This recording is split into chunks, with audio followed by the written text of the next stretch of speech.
Hey, everybody, this is your good friend, Dr. David Proden from down here in the North Star Recording Studio in southern Wisconsin. And I don't have all of my lights in from Amazon, so I kind of got this going on over here.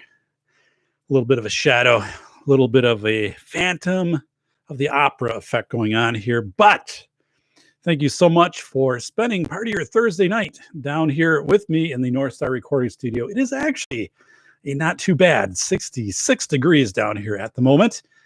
And it's nice outside. Yeah, at least 65 sunny. It's going to be 70 tomorrow. I'll be out biking. Day after that, it's going to be 73. I think we finally put winter behind us. So, just if you can give me, let me know if I'm coming through okay on audio. I had to do some different meetings today, and I needed to switch around my audio a little bit to the headset. So whenever I switch it back to this, I'm not quite sure. Everything's working, but hopefully it is. So today, it is April 30th, 2020. Again, thank you for being here. A little bit of housekeeping here at the start, as always. What's going on down here in my studio? First, it smells like Chinese food. I don't have that quite figured out. But I have 3 screens in front of me. So the one in front of me is me. This is me live right now. Hey, thanks, Mick the Best. Awesome. Sounds great. Audio is great. Thanks, guys. So yeah, in front of me is me, right? Over to the left are my show notes on another monitor. Over to the right is an open web browser. So just so we kind of have that laid out. So you see me looking around like, who the hell's Doc looking at? Is it like a ghost down there? It's like Ghost Adventures with Zach Bagans? No, it's not that. Although it could be. Who knows, right? But I don't think it is. I'm going to monitor the chat. So Juan, Mickey Bits, thanks for being here. As always, I'm going to give some feedback, answer questions as we get into this show tonight. So it's a great one. This is developing. What I'm going to share tonight, you're going to start seeing this appear in the news. Your local news will start covering this in about a week or two because schools, I don't think they're going to open in fall. I'm going to give a reason for that, like K-12. I think, secondary probably will, post-secondary will, but I have a strong suspicion that K-12 isn't going to open. And I want to lay that out because it's not just because of the virus. There's some other factors at work here. Again, I've had a number of phone calls, people around the country, and I'm just like, I get a feeling people are starting to plan contingencies for what if school doesn't open in fall. And then we get into some big paradigm shifts, right? And are we getting away from brick and mortar schools? How about Rick and Morty schools? I don't know. I am on Twitter at SafetyPhD. So let me put this down here. So PhD, there we go. God, PhD. All right, hey, Bull Rush. Yes. Bullrush, welcome from the great state of Texas. So yeah, that's my Twitter handle at SafetyPhD. Appreciate it if you can do a follow. Up at 2,525 followers, which is pretty good. Like it started this, 4 years ago. Also, if you can follow this channel, if you're not already following the channel, if you can go up and follow the channel, do a thumbs up on the show. I would appreciate that too. Share it with your friends. This is episode 132, believe it or not. So yeah, 132 episodes. I always release in video, in audio, and then do a blog post. A couple terrific episodes, to listen to. One is podcast 78. I interviewed John Steele. Talked about escaping Seattle, for God's sakes. Cameron Sanchez is in the chat. Cameron, welcome. But yeah, John Steele. That was a terrific show. And here we go for podcast 133, recording Sunday night, although this is going to be recorded and then produced and then probably released on Monday. It is our good friend Chuck Mack, so we have to do this right now. Just hang on.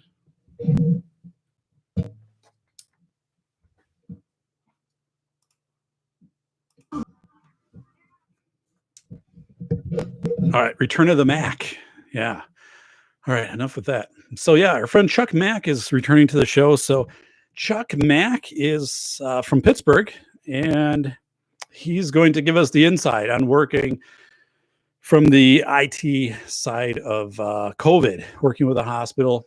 And he's got some really crazy stuff to share. Like, he was issued papers so he could go places. And if he was stopped by police, he could show these saying, yes, I'm an essential employee. And some pretty crazy stuff. And Chuck's like, everything's on the table for Sunday night. Cause I said, is there any of this stuff you want to kind of keep close to the vest and not share? And he's like, nope, willing to share everything. So either that it could be a great episode and also the end of Chuck's career. I don't think it will happen, but yeah, that one I need to record and do a little editing on because we're going to use some new stuff with that. But so anyway, thanks again.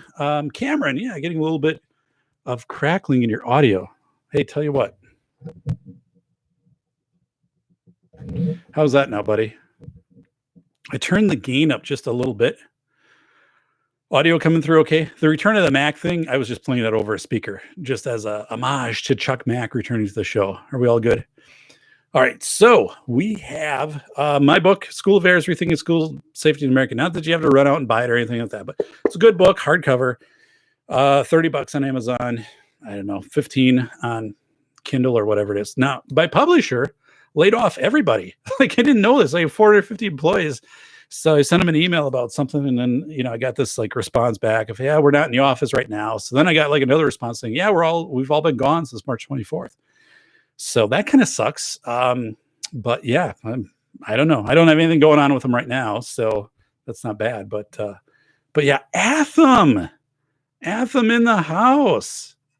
Dun, dun, dun, dun, dun. Welcome, Atham. All right. So yeah, so we got Chuck Mack coming on the show on Sunday. That'll be episode 133, and got a good lineup. Bacon Baldito is going to be on the show in about a week also. So just got a good lineup. Face validity, what's happening here? Social distancing. I can, definitely observe it everywhere I go, right? You probably see it too. You walk into a store, you're walking down the road, people immediately calibrate to their distance, like 10 feet from you, if not more. And they only get so close. Like if you need to talk to somebody, they only get so close. So I've seen a lot of that. I was out today, great weather, just terrific weather. A lot of people outside.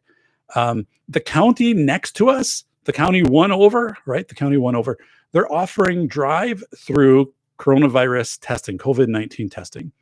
So this is only April 30th that they've started that. So nice. But you have to make an appointment, and then you show up at the site, and which I think is their landfill. It's kind of crazy, but it must have this process to drive it in. So they showed some of it today on the news. But I'm looking at this, so kind of like a face validity thing. So they're starting to do this testing, but really, again, what's the purpose? What's the purpose of the testing? I mean, if we don't know if antibodies protect you, if there's immunity from antibodies or not, we don't know that, right? We don't know. We hear about people getting reinfected with COVID-19, or that something stays dormant in their body for a while, and then suddenly, another 2-3 weeks passes and they get ill. Or what is it, like chickenpox? We get it as a kid, and then you can get shingles as an adult with chickenpox. So there's a lot of stuff. Like, so what do you find out? Do you find out, yes, you've had it, or you have it, or you don't have it? But if you don't have it, you could get it at any time. Like you could have left there and went to a store and, caught it there because somebody sneezed on the canned beans or something like that. I don't know. So I'm just trying to figure this out. Is this to put people at ease? Although I don't see people real tense about this. I don't see it as a way to get people back to work. They're not using that. I don't know. I don't quite get that. But anyway, I would expect it in my county soon that we'll have the drive-through testing, and it's free apparently. But again, you have to call ahead and they give you a number. But hey, the Mallard Report, Jim Mallard from Pennsylvania. Welcome to the show. Atham wrote, all my summer classes are online only. They say maybe fall be online only as well. Atham, yeah, and I'm going to touch on that today. I don't teach. Well, actually, I do teach in the summer at the university level. I'm not teaching this summer. But yeah, I've been hearing everything is in summer around here is going to online. And again, I think a lot of schools, K-12, are going to be online in fall. I'll tell you why I think that is in just a moment here. Some anecdotes. All right. Well, so much for this. I had overlays in Camtasia, which I was going to use. Just wait a second here. All right. I'm going to try to use them now. So hang with me. Like I don't want to see the everybody drop out here. So here's one. Look at this. All right. That's just for you guys. All right. I'm going to stay over here when I do it this time. I'm going to stay away. You can't stay away from it, right? It goes all over the place. But I did some overlays here. And so here's the first one. Hey, what? Subscribe to this channel. All right. So that's the first one, as you guys can see up there. And then I've got a couple others here I'm going to start. So, but it's kind of weird because Camtasia is really like the bottom easiest software to use. It's also very limited. So I can only do like 5 overlays, which is ridiculous, right? Like, how could you not have more overlays in a program? But yeah, so subscribe to the channel, hit thumbs up and all of that stuff. So we'll get rid of that right here. I've got a couple others. So one is we're going to hit school funding right there. So you can see how schools are funded. We'll get into that a little bit later, so we can clear that up. The psychology of school safety, what's happening right now, what's going to be driving a lot of these decisions. Politico, they have an article, came out yesterday in Politico, Teachers Union. The head of the teachers union said, "Scream bloody murder if schools reopen without proper safety measures." I want to get into that because, I mean, that is going to be a big factor in how schools or if schools open. And then also we've got some things in play here. These are called constructs, or constructs are basically themes, right? So these are the things that schools have to grapple with if they're going to open in fall or spring or open again. And we're going to go through these. And these are things that you're not hearing really on the news right now. So I'm going to get out of that. So yeah, coronavirus overlay. Yeah, on my end, Atham, that was a big deal to get that set up. So I hope you guys liked it. Bull Rush wrote, "I went to my local CVS drive-through testing and tried to order a hamburger and 100 Vicodin." Wow, I don't know, how did that go? How did that go for you? Oh my goodness, it's crazy stuff. So I heard a fan paid Tom Brady $800,000 for an all-in experience, right? So this actually happened. So the fan gets to hang out with Brady for a day, gets to participate like in a workout with him and stuff like that. 800,000. So we had a garage sale. Here's a little story. It's a fun one, right? And my hair hasn't been cut in 2 months. So I only did a little bit on the sides, but it's long and it's pretty good. I figure I'm 48 and I've got this and it's still mostly black. I should let it grow out. Like, it probably didn't make a lot of sense to cut it down before. Like, I should keep this look going as long as it can. But anyway, so Tom Brady, someone pays $800,000 to hang out with him for a day. I got it. So we had a garage sale about 10 years ago. And I had a number of these summer basketball trophies, right? And I don't know what in the hell here. Hey, Bacon Maldito! Welcome. Bacon Maldito also going to be on the show here about a week. So we had a garage sale. I had these summer basketball trophies, a summer league that I played in. So the trophies had a wooden base and then a dude playing basketball on top. They're pretty nice trophies, but I'm like, I don't need them anymore. I got like one kept up there. So like I put them in the garage sale. I don't know, a couple bucks a piece. They're nice trophies. This guy buys them. He buys all of my trophies, right? And I'm not at home. Like, it was my wife doing the sales. This guy buys trophies. He said, "I'll buy them on the condition that I sign them," right? And I'm like, "Come on, you're playing this is Crank Yankers, right? Why do I have to sign these? Like, it's me. Like, this is summer league basketball." So the guy comes back and has the money, buys the trophies, and I come upstairs with a marker.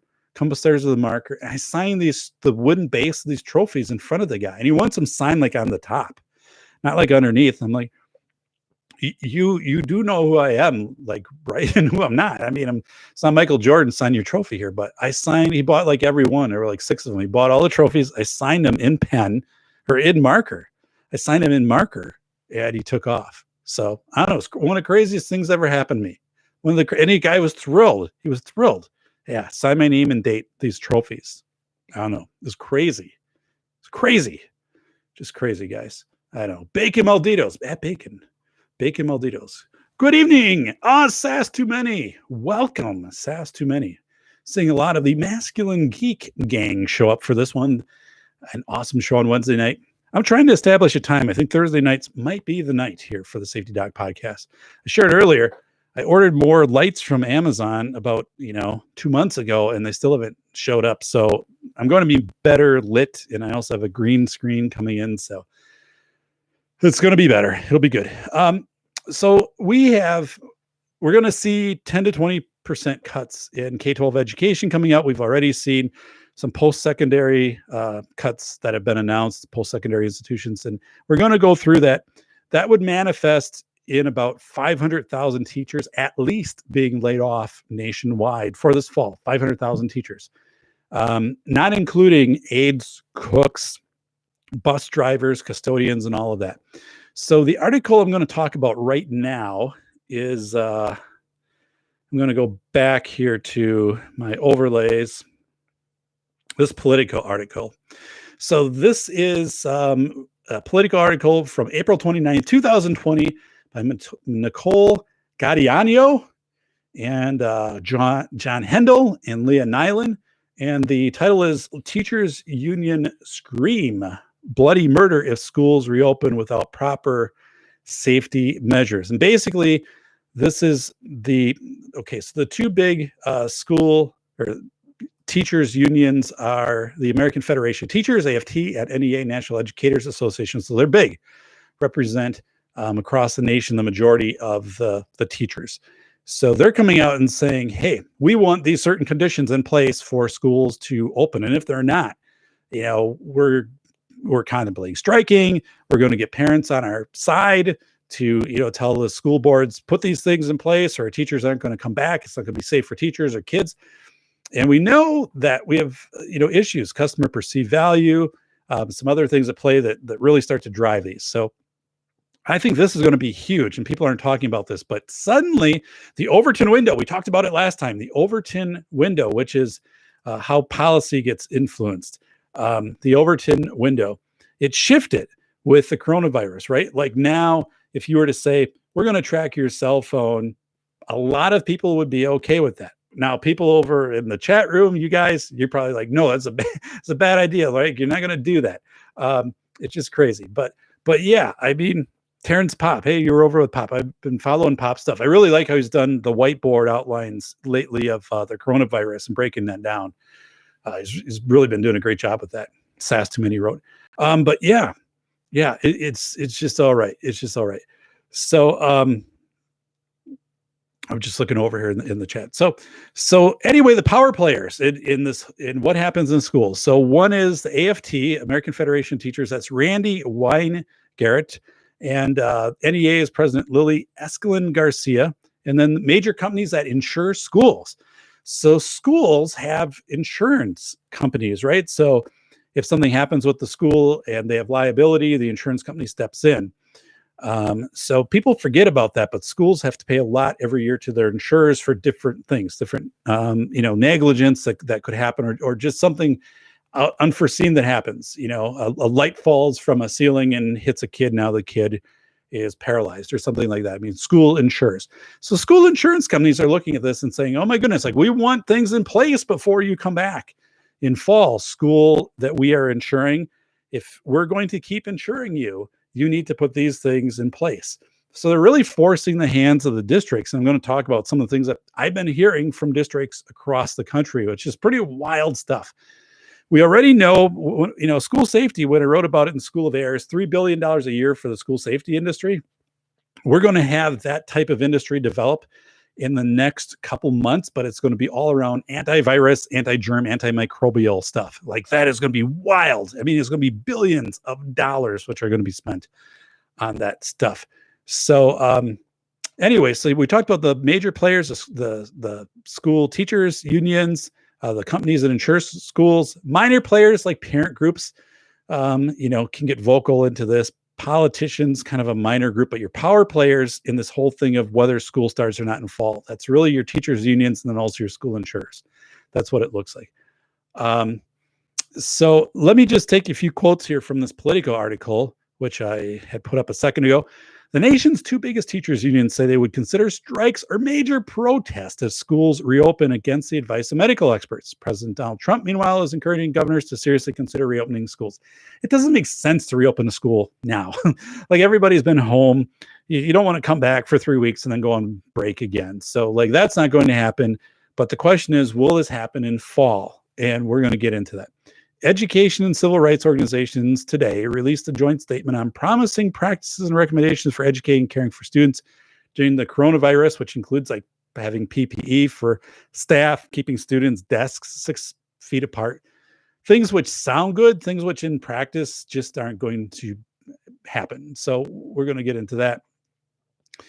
If schools, this is Randy Weingarten, the president of American Federation of Teachers. She said, if schools are reopened without proper safety measures, quote, you scream bloody murder and you do everything you can to use your public megaphone. So, wow. I mean, that's basically saying, everybody rally against this. We're going to get the parents. We're going to get the politicians. We're going to force the hand of schools. So the question is, like, what's your end game in this, Randy? Like, what's your end game? Like, I get where you're coming from on this. I can kind of see it. But the fact is, every school building I've probably ever seen is built for capacity, right? It's built for density. It's 400 kids in an elementary school. It's 800 kids in a middle school. It's 1,000 or more kids in a high school. So right off the bat, all of this whole thing of like trying to say we're going to be able to do a social distancing in schools and keep kids apart and all this, this is just not going to happen. Your structures aren't there to make this happen. Your buildings aren't there to make this happen.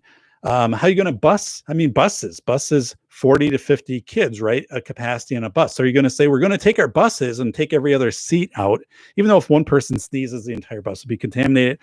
And now we're going to add this filtration system on a bus. We're going to add plexiglass. Believe me, folks, I've seen all of these things already develop here in the last week. I've seen all these proposals, kind of like the airlines. We're going to turn the middle seat so it's facing the other way. Yeah, good luck with that. But, this whole thing with buses, well, maybe we need to take seats out, but you don't realize you don't have enough bus drivers to begin with, right? There's people aren't breaking down the door to be a bus driver. You're not going to have them doing it now.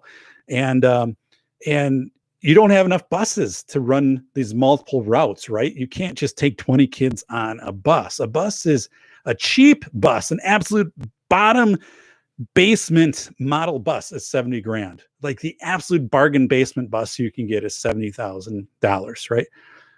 That's the one where you have to hold the horn out the window and go honk, honk, like on your own.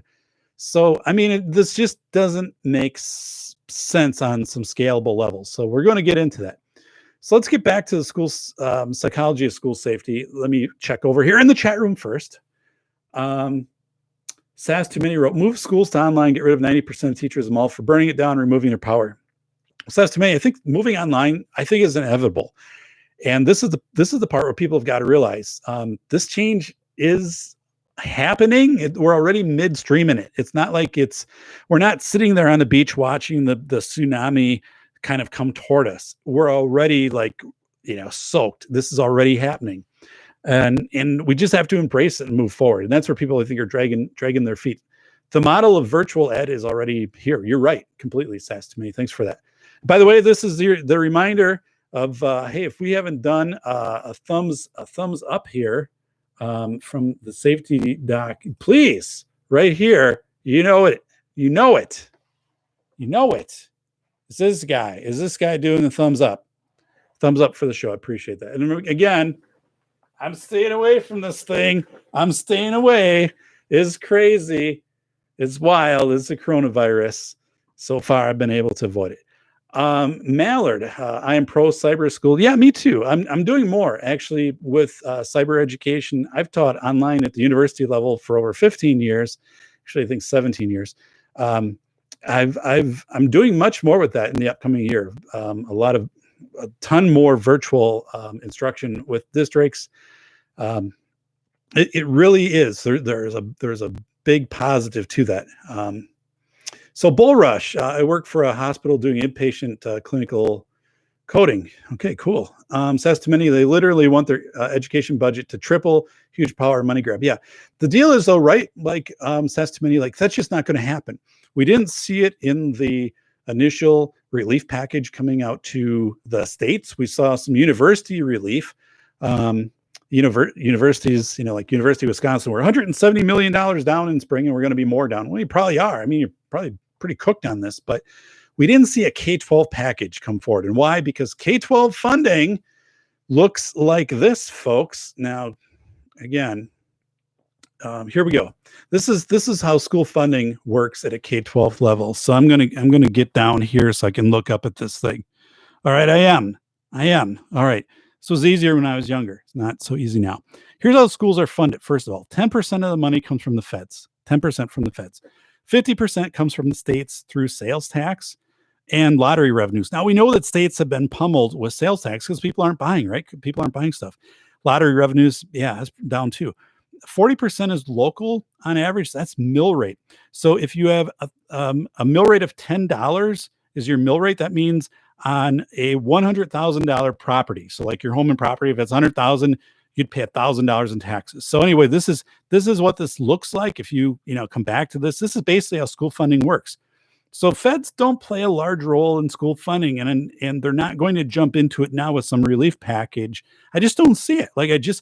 I don't see it because they're looking and saying, this is really the states. The states are going to take care of funding. States are going to have to come up with some type of bill. There might be some relief from the Fed. It's not going to be this massive plan that all these districts are kind of counting on. Some are kind of getting the point or realizing this isn't going to happen. This thing of mill rate, and I'm going to get rid of the slide here because I can't stay like this too long. I'm old. I'm spry, but I'm old. Spry, but I'm old. By the way, subscribe to this channel. But here we go. All right, back. God, that was easier when I was younger. Bacon. Wow. What is up? Hey, Red Crusader. A good friend from Ohio. Good state of Ohio. Red Crusader. He's a Hoosier. Our friends. Borush, you sure that's coronavirus? Looks an awful. Yeah, herpes. What is it? Coronavirus has a lot of commonality with AIDS, right? Yikes. So let me go. So we know how schools are funded. So it's this big model of state funding and state and local funding. So I just don't see it. I would expect 10 to 20% cuts. But let's talk about, so this fall though, if schools are going to open this fall, teachers and teachers unions, I mean, they're going to want a lot. Let's get through the psychology of this. One, psychology of school safety. Okay. If it's customer perceived value, if we have the germ zapping robot, this Gronk, right? They call this in Massachusetts, this little robot that goes in rooms and shoots laser beams around and kills all the germs, $100,000 a piece. If we have this, then our school will be safer. I mean, the bacteria will be gone, the germs will be gone, all of this stuff. If we have the antimicrobial laminate films that we can put on, if we have the fogging machines that look like Ghostbusters, Ghostbusters,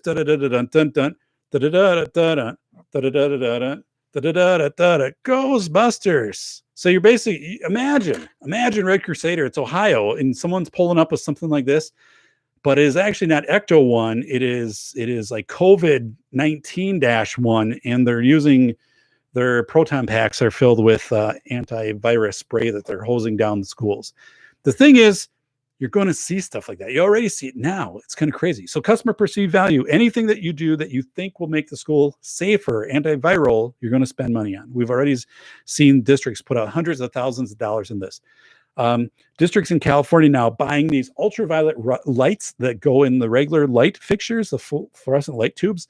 They go in there. So then when the school, the buildings have the motion detectors right in the room, and when there's no motion, they turn on, they start doing these zapping ultraviolet light, coming down on the room, which kills apparently viruses.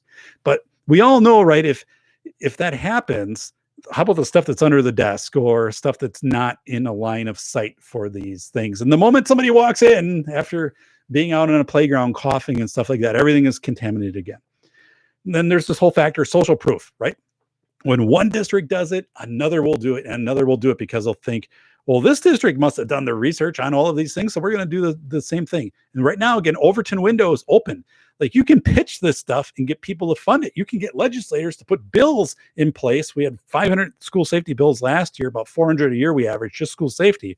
Most of that is active assailant prevention type of stuff. But now think about the bills that are going to get proposed for people, to put all of this stuff in place in schools, hand washing stations all over the place, different hand sanitizing stations, UV light stations. All of this stuff is going to be put into place, not only there, but on buses and in gyms, and retrofitting all of these things and limiting capacity. It's just like in bleachers and stuff like that. You're going to have all of this stuff come into play.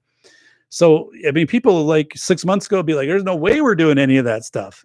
We're not getting this Gronk robot. We're not going to do this stuff. And now it's like, because it's real. People have been inside. They know that part of it, right? Even if they don't know someone who's been infected with COVID-19, they know they've been told to stay inside. They know that the stores are closed down, all of this stuff. So it's very real. So if people are saying, if you do this, this will move you back toward normal, quote unquote, your Taurus, we'll see. Let's look over in the chat. Bull Rush. I put a couple chickens in my backyard, claim the agriculture discount. It's good. My neighbor's got chickens right back me also. Sass too many. How many chickens to make that work? Sass too many UV ray guns. I've seen the handheld ones, but I've also seen if you just type in like Gronk and do a YouTube search, Massachusetts, the author was Demers, Demers. It's an incredible article. I read a few years ago, this is Bull Rush, that a major paint producer is working on an antimicrobial, antibacterial interior paint for hospitals. So all of this stuff you're going to see pitched to schools. And Juan wrote, in San Francisco, they start putting hand washing stations up. I saw that. So we talked about how schools are funded. We talked about what's happening from psychology. Let's look at the things that schools are going to have to tackle. This is probably K-16 really, but it's at least K-12 if they're going to open in fall. Okay, so right now I'm on the fence. I'm thinking more like 65% schools don't open, 35% they do. And again, I'm a school guy, right? I'm a retired school administrator. I know this stuff. And there's too much that I'm hearing now when I talk with people all around the country. Like there's just too much that I'm hearing that is slowing this process down. That's making it seem like they're not going to be starting up in fall. So the first thing is this whole request for PPE, right? Protective gear. Teachers saying we need protective gear. We need, mask, gowns. If we're doing different things, whether art projects, therapies, whatever it be. Of course, cooks, custodians with this type of stuff, office staff, visitors coming in. If you're visiting our school, we're going to equip you with this. So PPE is trying, so how are you going to fund this? How are you going to keep this in stock? How often do you change out PPE? These are all questions that need to be answered. But right now it's April 30th. All right. And you're having to do your school contracts for fall. You're having to encumber money. School budgets run through June 30th. So July 1st is a new fiscal cycle. So you have to come up with that. So this is wild right now. So people are going to be bidding like crazy, school districts, on any PPE that they can get, because it's not that you're going to have a reliable supply chain in the moment. You're going to have to build up on this stuff so you have enough to start the year within like 30 days of PPE.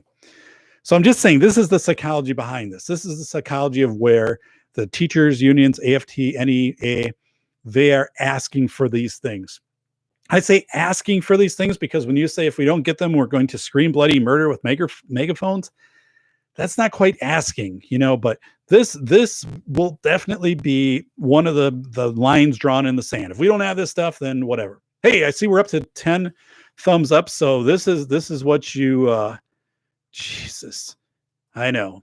I appreciate that you bear with me, because I just do not have the technical skills. But look at this. The thumbs up, guys. Look at this. It's good stuff. And just so you know, I'm also going to hit you here with the wow. So, and the dynamite, since we're at it. All right, now we're going to get back to real world.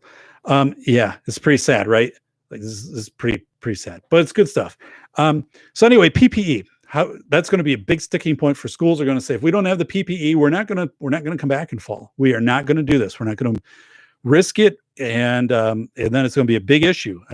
So if you've issued contracts to teachers, are you going to then pay them if they're not I mean, so then they're going to do distance ed, but then you're not going to need as many people. You're not going to need your cooks. You're not going to need your bus drivers, your custodians. So what do you do? So PPE is a big issue all of a sudden on every school board's mind. Second is social distancing, right? Social distancing. Think about this. Again, I mentioned earlier, buses.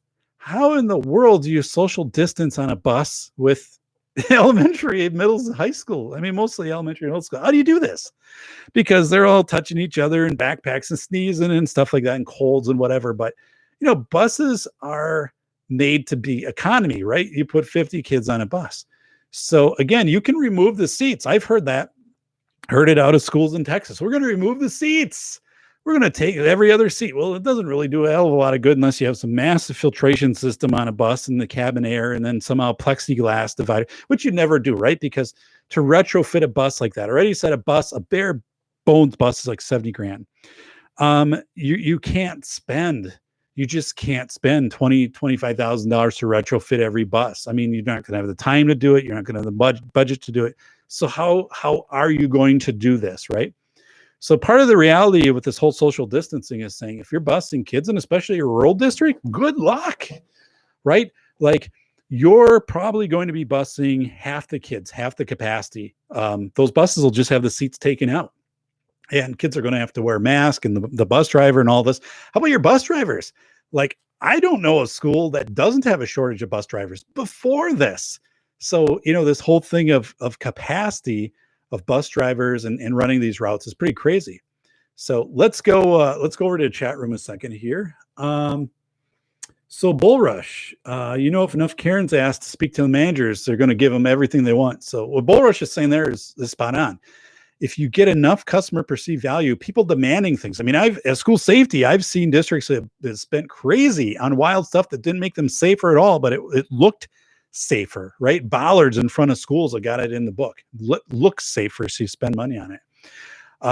And school boards are going to want to do this because they want the kids to come back. If those kids are at home, that's about $12,000 that district is not getting, right? If the kid is homeschooled, and the parents are saying, we're not going to, bring our kid back to the school. So there's a lot of competitiveness. And if you have to compete with district next to you, it's open enrollment. That's how districts work.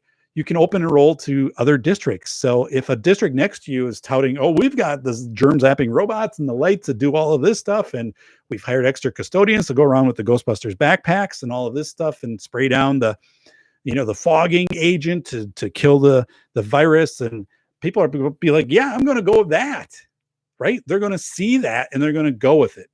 So it's going to be these really weird competitive games for who can get the most crazy advertising for customer perceived value. Chest Rockwell is in the house. Chests, our good friend Chest, wrote, what about taking Gronk in every class to purify all surfaces with healing light? Yeah, it's crazy, right, Gronk? The Gronk concept, Chest, as you noted, this, and it has to stay in a room for, I don't know, a certain number of minutes, like 40 minutes or so, with that room closed off, because you don't want anybody to catch these UV lights or lasers, of course, in the eyes, things like that. But yeah, so what Chess brings up is, what's the frequency of this stuff?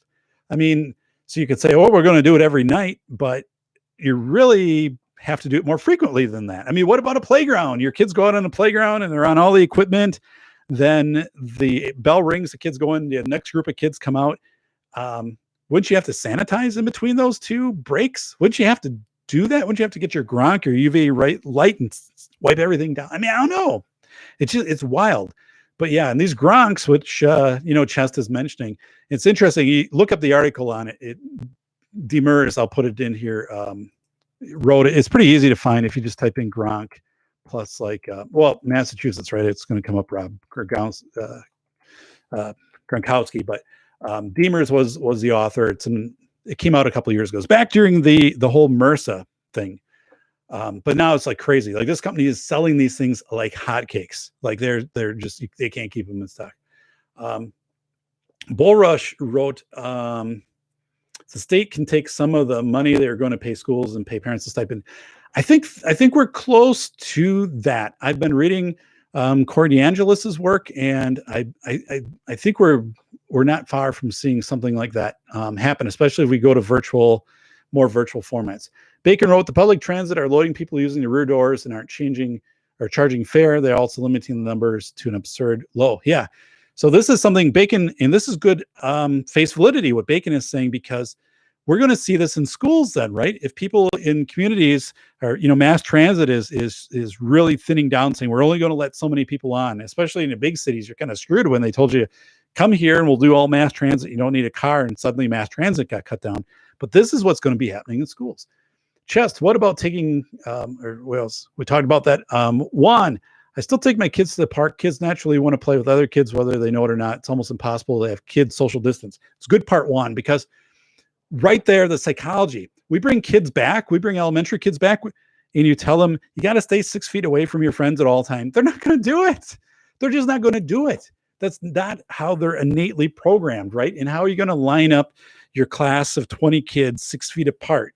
Are you going to have your kids stretched 100 feet down a hallway and back through another hallway? I mean, these things just conceivably don't make sense in any school that I've ever seen. I mean, these approaches, if we're to return kids in fall. But yeah, Xenex Corporation, Chester, that's the one that does the zapping robots. So let's look. Red Crusader, Bacon, Whelan, Utana, Strong. Corey's a good follow on Twitter too. Jim Mallard. Yeah, Corey.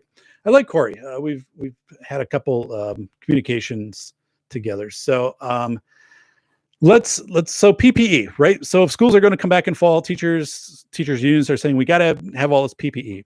Social distancing. How do we do it on buses? How do we do it in classrooms? We have one classroom, right? They're saying, well, we'll keep the kids 6 feet apart at their desk. One kid has COVID-19 and he coughs, you're done. The whole room is going to be exposed at that point. So this whole thing, in a lot of schools don't have very big classrooms, especially the ones in Oklahoma where they added the bulletproof igloos that take up a third of the room anyway. You just don't have this. Playgrounds. I've had districts tell me, Dave, we're considering ripping out our playground because playgrounds are kind of dense, right? The reason they put the equipment close together on playgrounds is for supervision, right? If one person is out there, they can see the kid on the new whirly slide and all of that stuff. And they bunch it together. Look at anything that's been put up in a city park near you in the last 10 years. All of this colorful stuff, it's real dense, right? It's real close together. And that's for supervision, also for space, right? Because you don't have a lot of space. So here's the deal. School administrators are telling me, we're considering ripping our playground apart. We're going to take this piece of equipment, put it over here, and this 20 yards from this and this. And if you got the space, but that's a hell of a task. I put playground in as a school administrator. Like, I remember pouring the concrete for things called a sway fund, which was this big boat type thing. It's actually a really cool piece of equipment. That's not meant to ever be moved, ever. So this whole thing of thinking you're just going to space your playground apart, no, like your equipment, that just isn't realistic. Nobody is going to be able to feasibly do that. And then, of course, so what does this look like? Are you going to eliminate recess? Are you going to tell your kids that, you're on this, you have to stay over here, these 3 kids. These 3 kids have to stay on this. Today is your day for the monkey bars. Today's your day for the swings. What does it look like, right?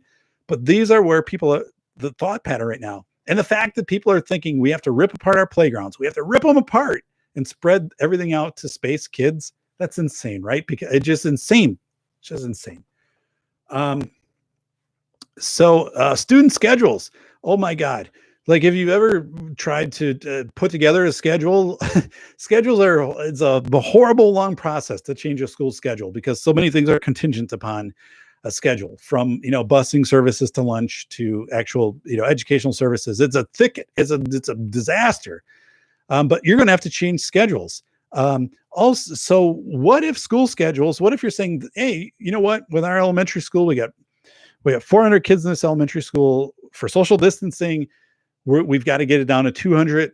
So we're going to have kids come Monday, Wednesday, 1st and 3rd grade, 2nd and 4th grade, Tuesday, Thursday, and everybody Friday is virtual school. And that's how we're going to do it.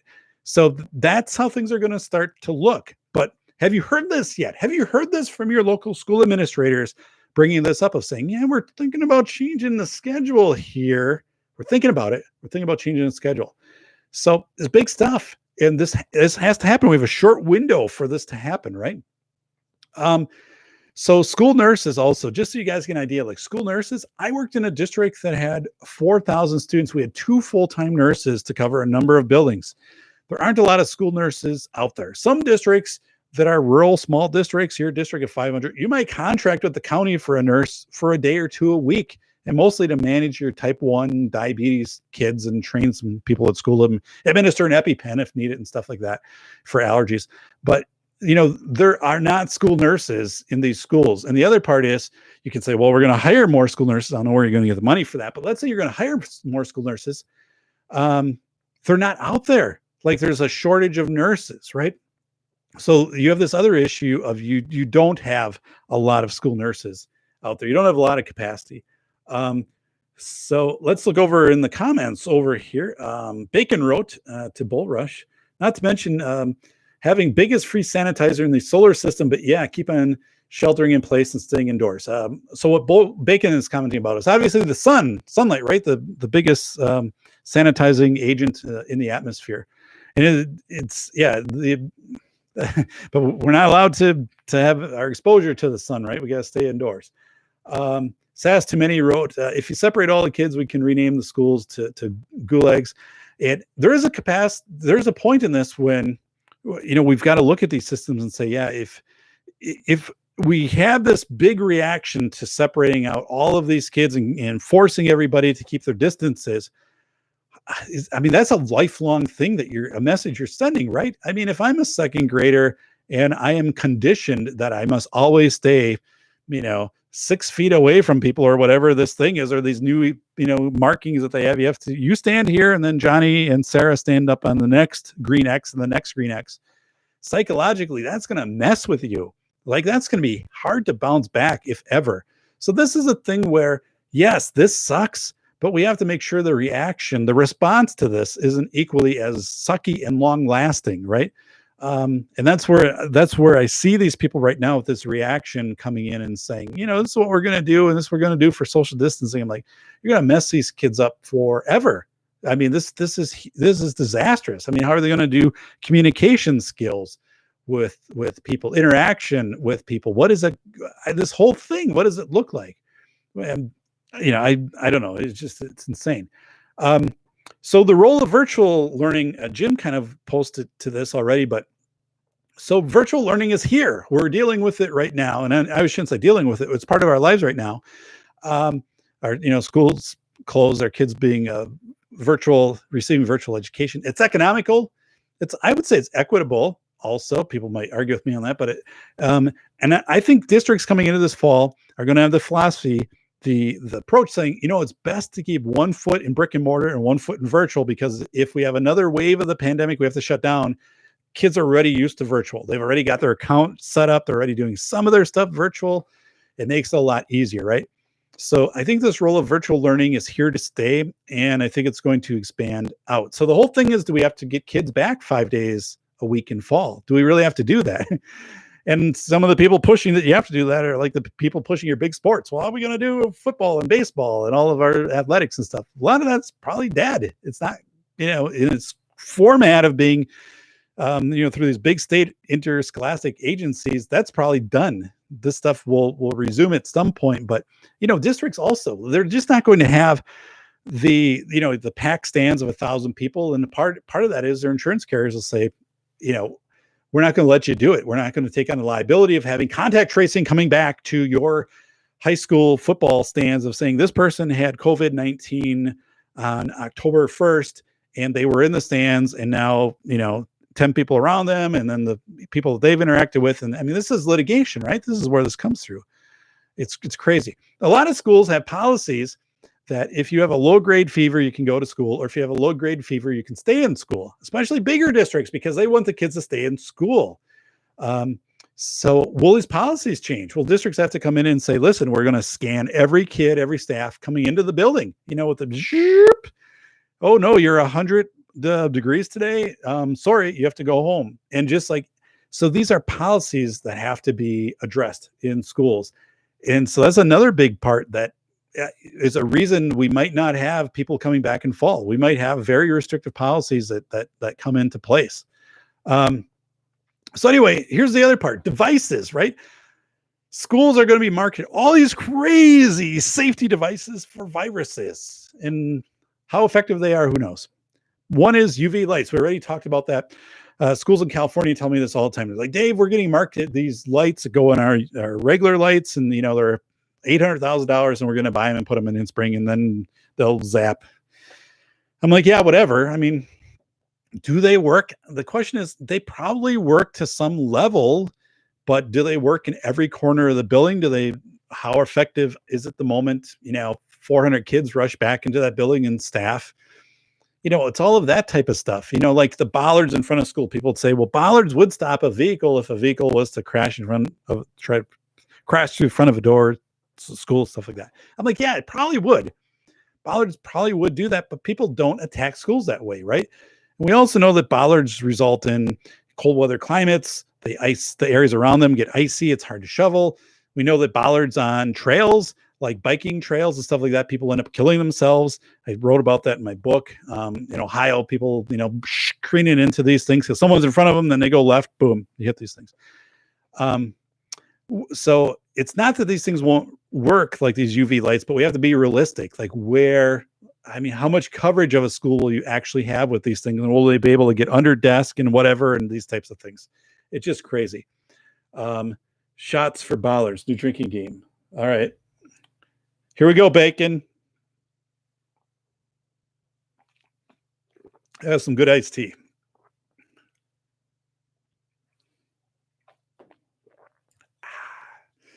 Yes. All right. Let's go over to the chat. Juan Cabrera. Juan wrote, adults here aren't social distancing. Good luck trying that out with children, especially teenagers that are hitting puberty now. Yeah, right. Like, to think this will transfer to a school setting, social distancing, just isn't realistic. And it just isn't the way we teach kids. Like, it's very counterintuitive to expect that from kids, especially when we've been teaching the exact opposite for how many years? Very inclusive practices. This is really strange. And Sass Too Many wrote, Aaron Clary would say the sports ball must die. Yeah, sports ball. And at a school level, this stuff really got, so built out and so expensive. And, these big state tournaments held at these massive arenas and things like that. A lot of that needed to come down to earth, kind of needed a stock market crash to get it back in balance. I think it got way too crazy. Personally, I don't miss sports. I don't miss sports at all. So yeah, I don't. I honestly don't. Atham, liar, liar, pants on fire. That's Beer Doc. So yeah, I don't know, Atham. I don't know. Juan, to Bacon, someone got a shot outside my house last night. 75 bullets. I'm still waiting on the COVID autopsy report. Wow. Juan, yikes.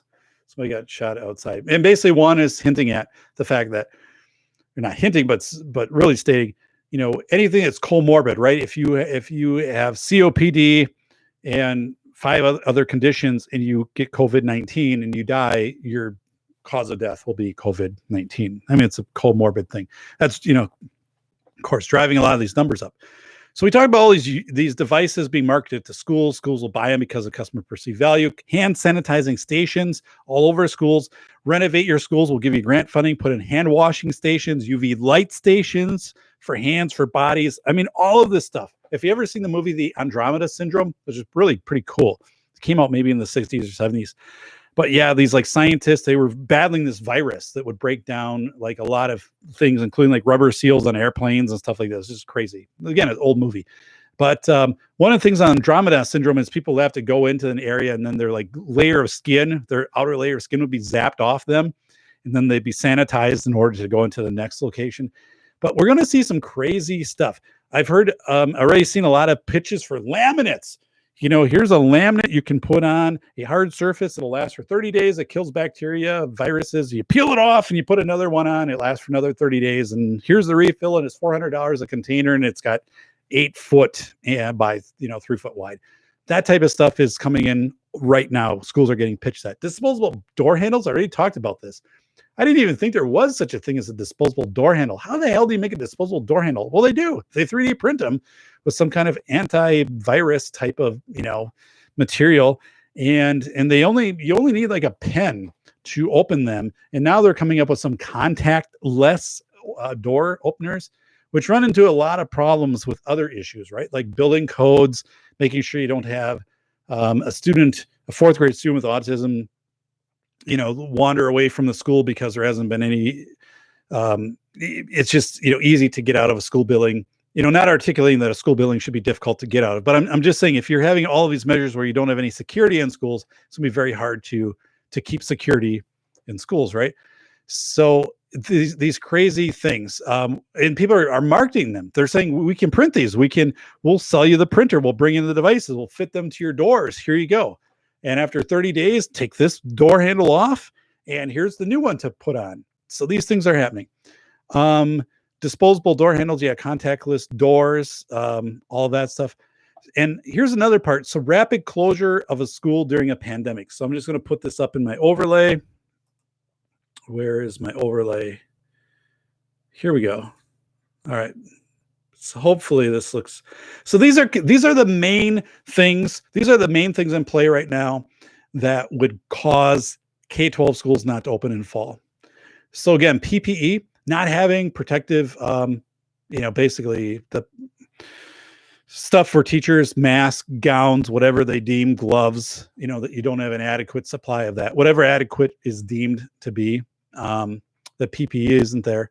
The other part is that social distancing, that you have to guarantee school. You have to guarantee our kids will always be 6 feet apart. We're going to put the desks 6 feet apart, the lunchroom 6 feet apart. You got to redo your schedules. So at no time does anybody come within 6 feet of somebody else. They got to keep this distance. Playgrounds got to be retrofitted. The buses. It's crazy when you start to break it down. We're at April 30th. This is a hell of a lot of stuff to put together in basically 2 months, because by July 1st, you have your new school contracts, which come out unencumbered dollars. You're not nearly going to have the same number of dollars out there. We talked about school funding. 90% is state and local. It's just not going to be there. But anyway, we talked about all this stuff coming out, what's going to be required. Schedules have to change. I think it's going to be very, very much where teachers will be teaching 1 or 2 nights a week. I just don't see the traditional quote unquote, 8 to 3. I don't see it. I think there's going to be, because we're going to have to stagger kids for their schedules. We're going to have to move some kids to virtual, so we don't have the density in schools, the number of kids in schools, the actual capacity in schools. So I think teacher contracts are going to come out and say, here's your contract, and part of your schedule has to include 1 or 2 nights a week, whether that be from 5:30 to 7:30 or whatever it is. I don't know. But then, you're going to have one morning where then you're not going to have under contract time. I don't know, but I believe this will happen. I was on a phone conference today with somebody who works closely with schools, establishing school contracts. And they were saying completely, with the many districts that they were working with, they're looking at some of the education services being provided either 1 or 2 nights a week. And some of this makes sense at some regard too, because, parents, parent schedules and their ability to be, if a parent can be with their kid while some virtual instruction is taking place, understanding what's happening, I think there's value in that. So let me get this slide off. Had enough of that one. So, damn it. I got to bring that one back. Damn it. This is, I don't know, if you work in Camtasia, like I said, it's pretty pedestrian, but it does what I need to do. Schedules, policy.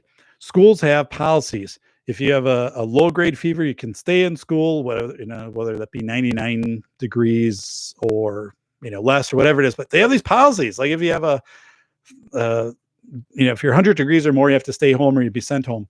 Those things are going to change. Like they're going to be calibrated pretty tight. And the thing is, like, everybody has different temperatures, right? How do you work on that? It's just saying an arbitrary number, because I think my temperature is pretty low. Actually, I think usually when I get tested, the doc's like, your temperature is like 96.1. I'm like, oh no, I'm cold blooded, and whatever the temperature is outside, I'm like a snake that way, or a reptile. I don't know. But you're going to have this come into play where it's going to be very hard line in policy of saying, boom, They're going to scan kids and all of that stuff and staff. So the other part then is devices. This is $1 billion industry. We know that $3 billion a year spent on school safety devices. We're going to have that much or more spent on antivirus stuff. It is going to happen. There's just no doubt about that. It's going to hit. It's absolutely going to hit. So let me pause right here. If you haven't subscribed to the channel, please subscribe. Come on, help out the doc here in southern Wisconsin. You guys don't know how damn long winter is here. Like literally today is what I would say is kind of like the end of winter, and it's April 30th. Like it was misty and windy and just like really bad the last few days. So yes, subscribe, share with a friend. Please share with a friend. And just, please do that. Hit me up on Twitter at SafetyPhD. I would appreciate that. A thumbs up for the show. We got 12. I love it. Thank you very much. Share the show afterwards. So let's go over to the live chat over here. Bacon wrote, speaking of sanitization, wouldn't it make sense for silver as a new physical currency? Oh, wait, never happening since that makes too much sense. Yeah. Yeah. As an aside, yeah, I mean, this whole thing with currency, how long before we get to a digital currency based on the argument that is just safer to have a digital currency than a paper and coinage currency? It's crazy stuff. Juan wrote, millennials turned out soft. Just imagine a society with this much protection towards the children. It's scary. This could teach children to avoid adversity.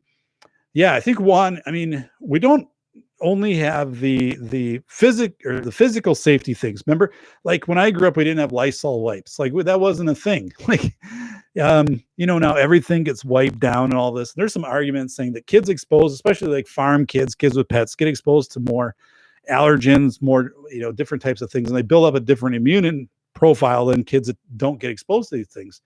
But now we're actually doing this type of stuff of protecting this physical environment, hyper protecting, and then hyper protecting the social environment. I mean, how do you teach kids to exchange greetings with somebody else? Or how are they supposed to read facial expressions when someone is wearing a mask, like from here? I mean, that's a big part of pragmatics. I have a degree in speech language pathology. I was on the phone today with somebody, speech language pathologist. We're talking about this. And I said, such a big part of speech language pathology, for example, is teaching kids, especially students with autism, perceptual deficits, how to appropriately read other people's social cues. Well, a lot of those social cues are going to be very muted in the fall when you have a number of kids wearing masks and teachers wearing masks. I mean, the only thing you're seeing is the eyeballs on your teacher, unless they're wearing sunglasses or some whatever. You're not going to know. I mean, you're going to have to pick it up from voice inflection. I mean, this is really not the way we're designed as humans. We're just not put together this way. There was a study at McLean University a few years ago, McClean, McLean University. McLean University did a study, and they are basically saying, you know what? A lot of kids today are misreading social cues. Like they're thinking people are mad at them all the time. So what they did is they did a study. They brought in a lot of kids, and they would say, hey, we're going to show you some pictures. Tell us how you think that person is feeling, whether it's like happy, whether they're sad, angry, whatever you think. And so they would show they show kids pictures, right? And they'd show it to like 8-year-olds. They'd show it to like 12-year-olds, 14-year-olds. And a lot of times these kids are looking at these pictures saying, that person's mad. That person's mad. They're mad at me. They're mad about something. They're pissed about something. They're pissed. They're angry. But I don't know, man. So you look at this picture then afterwards, and it's just like someone, it's kind of like this. So it's not really mad. It's like person more indifferent. A person doesn't pay attention, but unless it's overt, unless it's a huge smile, the smile, right? Gap in the teeth. Dentist always he's like, Dave, I can fix that. I'm like, I'm okay with it. Michael Strahan's got it. I'm okay with it. So nothing wrong with it. But anyway, unless you have that overt smile, these kids are reading this stuff wrong. They're reading these messages wrong. And this was before any of this mask stuff of what we've got going on now. So this just isn't good. And why were they reading? What was McLean University finding? Well, they were finding that kids were spending a lot of time right on their phones, on their mobile devices, their screen time. So not getting that facial recognition. So we know that people in their 20s do not read social cues very well, body positioning, facial cues, facial expressions. We know they don't read it. It's objective. The science tells us that, the multiple studies.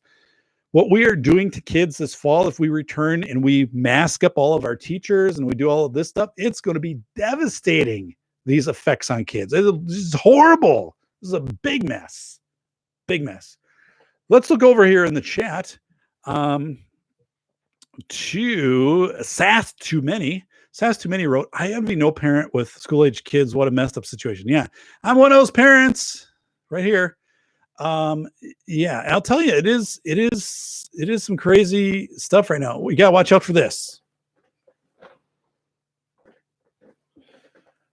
All right, we got to do that one more time. All right, I'm doing that for Bacon. Anathema. But yeah, it is messed up. I mean, like for our kids, I mean, we've really got to identify what is normal right now and what is not normal. You know, like this is because they see what's happening right now, but this is like how things were. Remember when we did this? Remember when we did the trips like up north and we did it and your friends came over? Remember that? And we'll get back to that. And how it's kind of like FaceTiming as a substitute. We can FaceTime with your friend, but you can't go see them. And it's like, holy smokes. Like I'm trying to replay myself back at age, 12, 13 and stuff. That would have sucked. That'd been horrible. That's where they're at right now. So you got to keep projecting. You got to set these goals and things like, well, we're going to get back to Disney. We'll go back to Disney. It might be a year. We got to let Disney kind of figure out their stuff. And then we'll go back to Disney. But, even the stuff of, going back to the parks, going back to your basketball court where you like to play, like, so the police don't pull up and throw the lights on, all that stuff. Over here in the chat room, Chest wrote, is this much different from the schoolhouse model of one teacher teaching multiple grades and the kids mostly working from home independently to complete a curricula? So Chest, thanks for writing that. My mother-in-law was educated in a one-room schoolhouse. And I think you're right. This can possibly move back to that.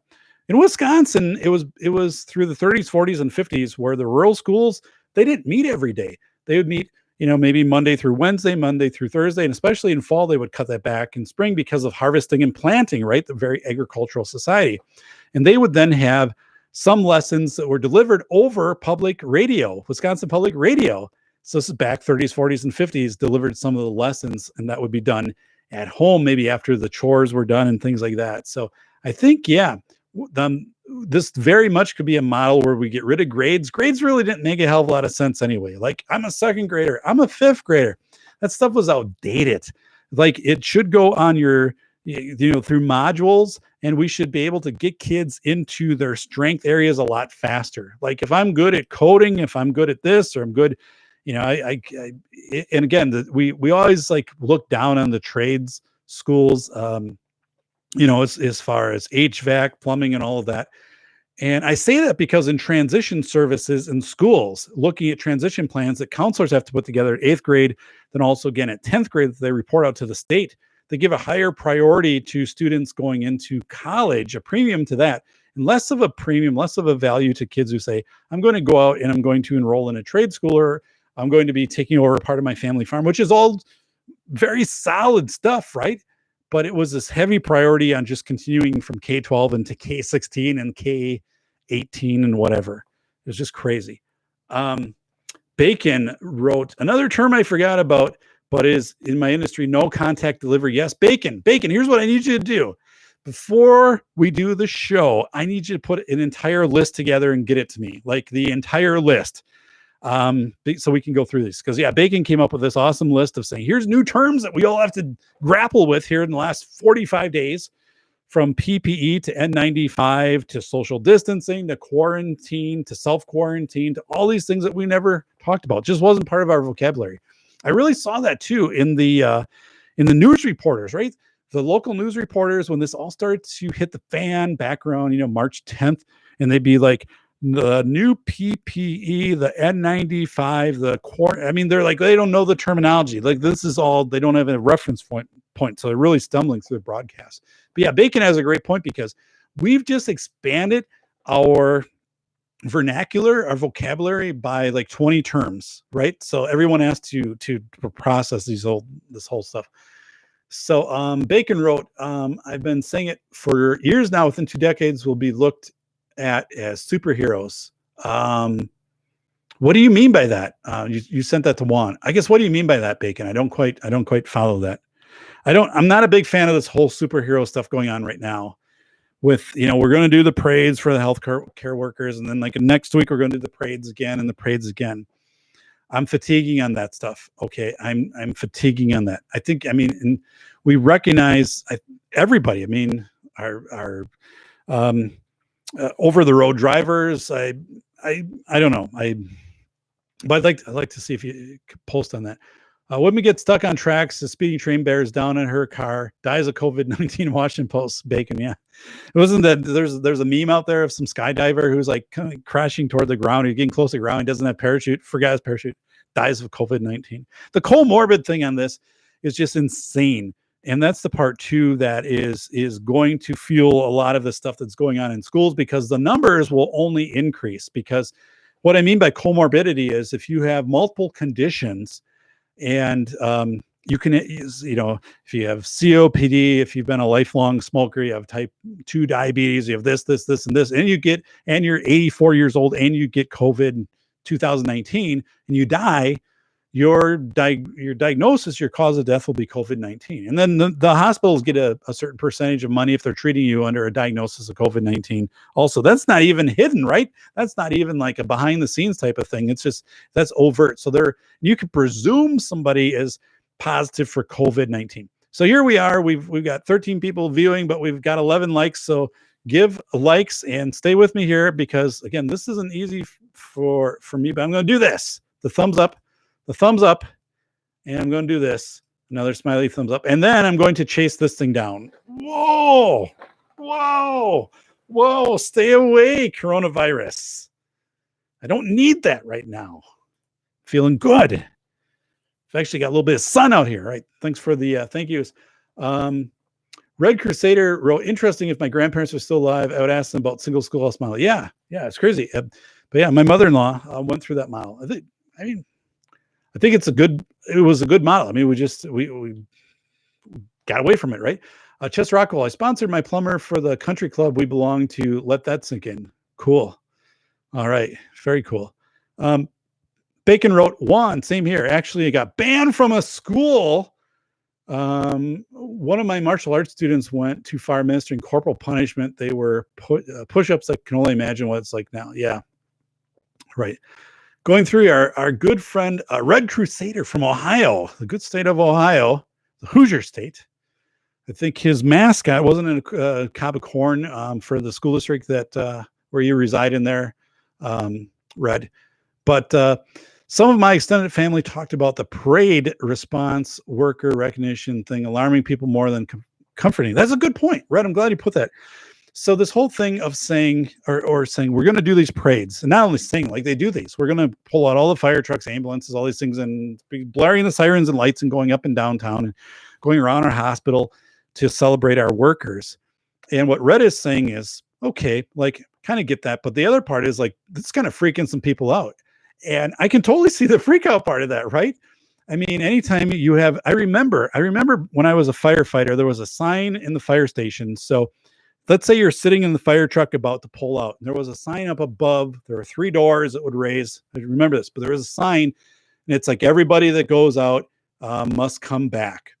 And that was always like this somber moment of saying, like, oh God, like, when we go, you leave this firehouse, like, you're not sure everybody's coming back. You don't know what you're going into. But this thing is, when we see fire trucks in our communities, like driving through our streets and stuff, and police and sirens and stuff, that's unnerving, right? Because that usually means something's gone wrong, right? Something bad has happened. So yeah, I think there is this almost this weird psychological twist to this, which is very unsettling. I'm glad you brought that up. I'm gonna make a note of that when I play this back. Sass too many. Profit. There you go. CT is going to milk the emergency funds for all they're worth. John Steele is here. Safety Doc Podcast 78, one of the best ever. John Steele, Escaping Seattle. Check it out. John Steele. Smash that like button. Smash it. The hell do you have to lose? Help out the Safety Doc. Sir Brian Bowden here from the great state of New York, from the Bronx. So Brian Bound's going to be back on the show soon. He shared some very alarming information with me about some friends of the family that have been infected by COVID 2019. Wow. There's a report out of France saying that smokers are protected from the virus because they smoke. Yeah, I saw that. Cameron Sanchez. I'm sure a lot of extracurricular activities for high schools will be limited in future. Yeah, Cameron, I think so. And if anything, the stands, right, the attendance is going to be wiped out because you're going to have massive social distancing. Like where I'm at here, a couple blocks away is our high school football field. Stadium seats like 2,000, 2,200.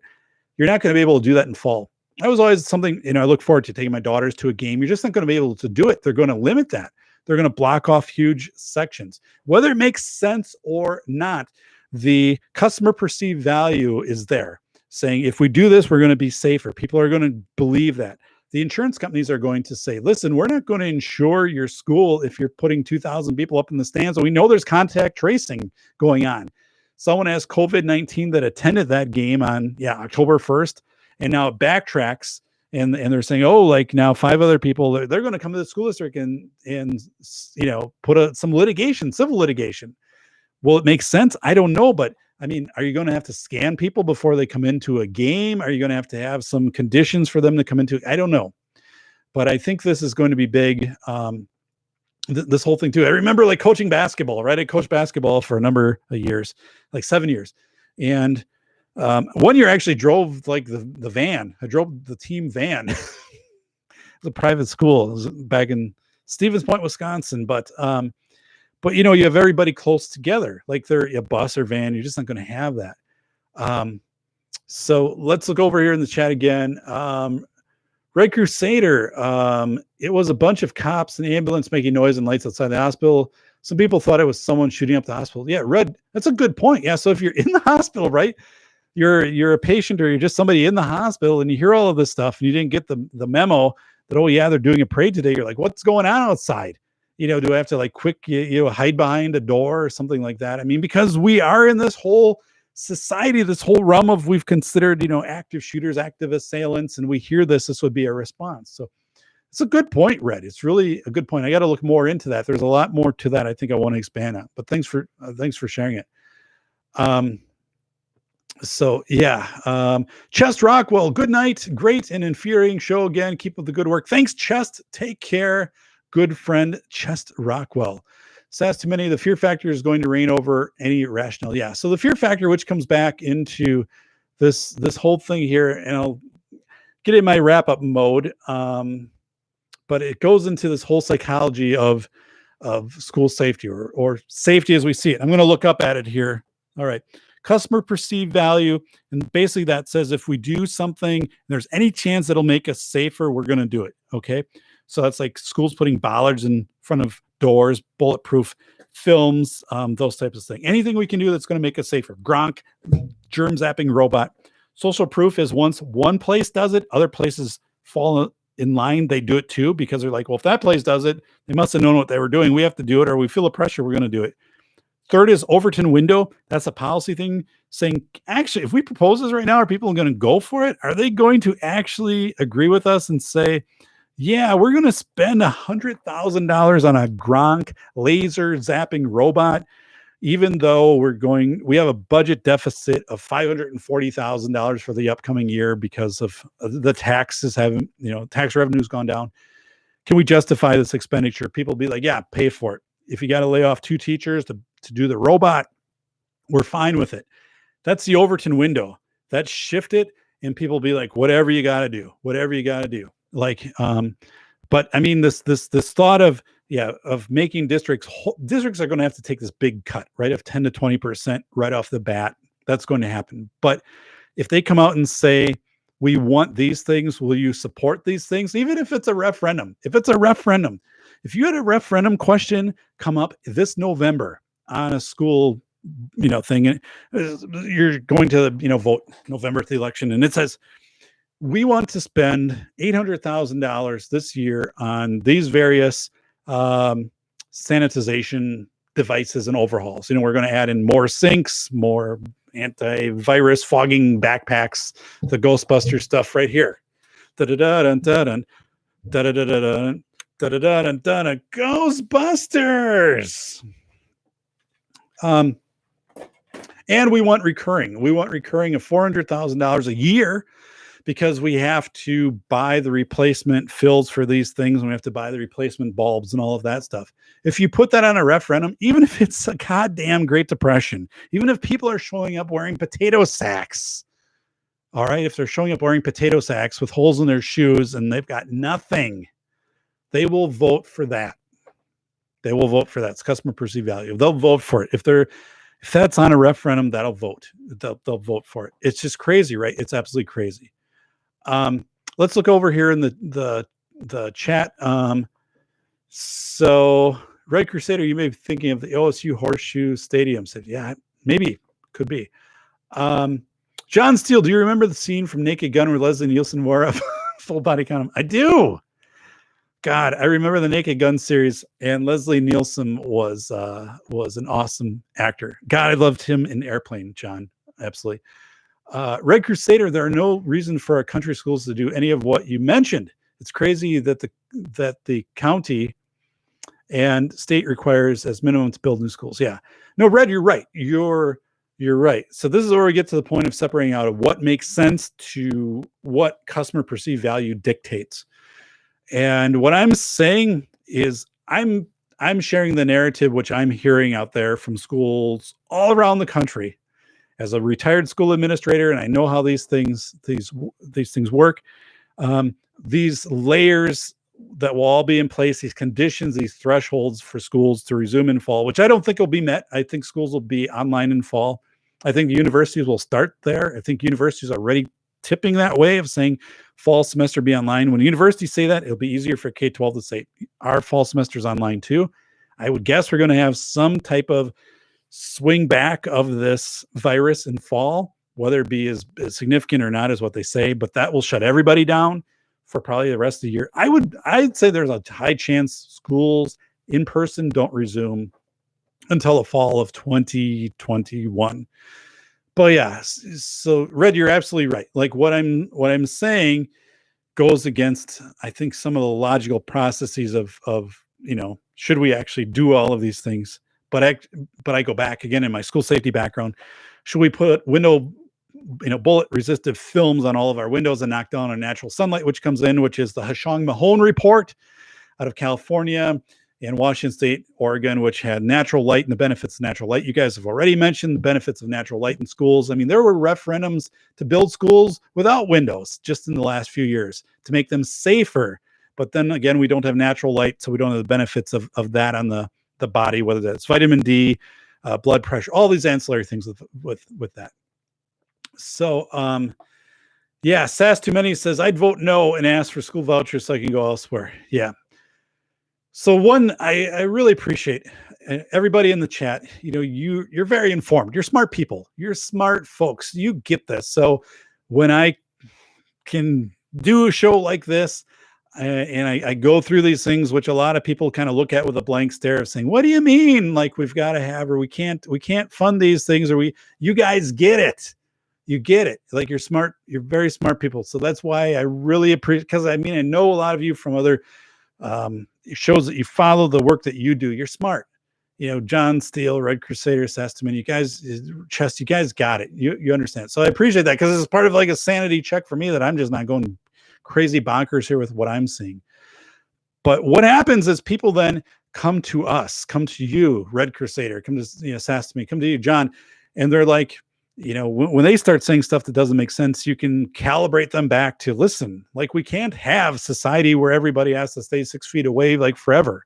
Like this doesn't make sense. This isn't the way we operate as humans. We can't have everybody in mask, the whole time. We can't have these things. Like it's just not the way that we are as humans.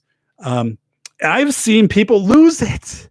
I've seen more people lose it. I've seen people, people have contacted me and said, one of my friends in Texas said he went to a Sonic, which was in a gas station, and the Sonic was closed, right? Because they're not serving with the seats. So you have to do like a takeout order. And the Sonic person just lost it of saying, Yeah, like our whole state, like people are everybody's gonna die and no one's taking this serious and all this other stuff. And it's like, holy smokes. Like, and I've seen more of that, people just losing it. And part of that, to not be um judgmental on that, but I talked about this whole thing of finite capacity, finite voltage. Dr. Apple in World War II said, on the front lines, you can last about 200 days as a soldier, infantry, before you like either are killed, you're captured, or you just have a mental breakdown. Like one of those three things happens. So I'm like, looking at that through civilian stuff and the research, and I'm like, civilians, so we're what, 45, 50 days into this whole stay for at home lockdown stuff. A lot of people are starting to crack. A lot of people are cracking. On the right hand side here, you guys aren't cracking, but you're probably knowing people, people who are cracking. You have relatives who are cracking. You have coworkers, you have friends who are cracking right now. Cameron went to the hardware store the other day, was told to go home because the line was too long. That sucks. God, that does. I mean, it's wow.